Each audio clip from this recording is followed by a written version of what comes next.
তার মধ্যে দু একটা এখনও আসেনি, কয়েকটা পরীক্ষার রিপোর্ট এখানেও হয় না, কয়েকটা পরীক্ষা আছে সেগুলো বাইরে থেকে করাতে ওনারাই করাচ্ছেন, তো সেগুলো হয়তো চলে আসবে।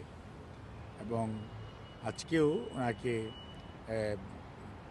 এখানকার বিশেষজ্ঞ এবং কিংস কলেজের বিশেষজ্ঞ ওরা ওনাকে দেখেছেন, ওনার পরীক্ষা করে স্বাস্থ্য পরীক্ষা করেছেন, আমাদের ডাক্তার সাহেবদের সাথে কথা বলেছেন, আমাদের দলের ভারপ্রাপ্ত চেয়ারম্যান জনাব তারেক রহমান এবং ওনার সহধর্মিনী জুবাইদা রহমান এবং শামেলা রহমান সহ ওনার নাতনিরা উপস্থিত ছিলেন, আমাদের ডাক্তার সাহেবরা উপস্থিত ছিলেন।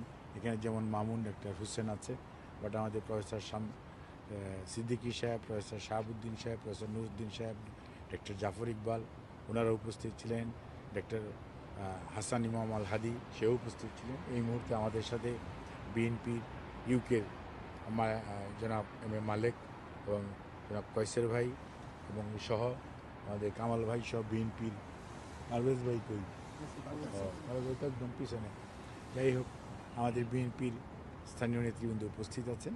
ওনারা সার্বক্ষণিকভাবে সবসময়ই থাকেন। ম্যাডামের বিশেষ সহকারী হিসাবে মাসুদও এখানে আছে আজকে।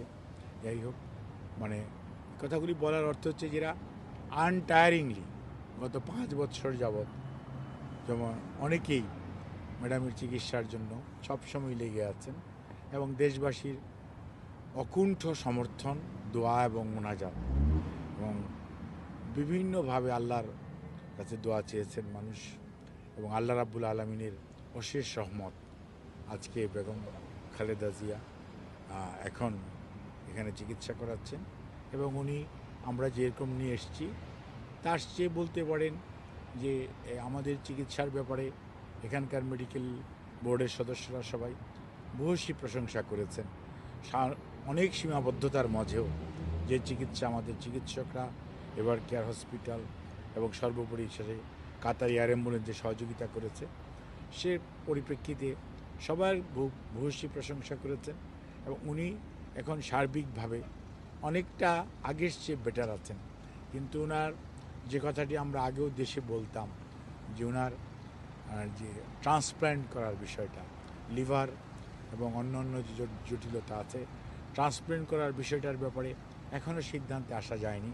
কারণ মনে রাখতে হবে, আমি আগেও কয়েকদিন আগেও এখানেও বলেছি ওনার বয়সটা একটা বিবেচ্য বিষয়, ওনার লিভার ডিজিজ, কারণ উনি জেলখানায় যখন ছিলেন একাকিত্ব এবং বলতে গেলে যে চিকিৎসা ওনার প্রয়োজন ছিল সেই চিকিৎসা থেকে ওনাকে বঞ্চিত করা হয়েছে।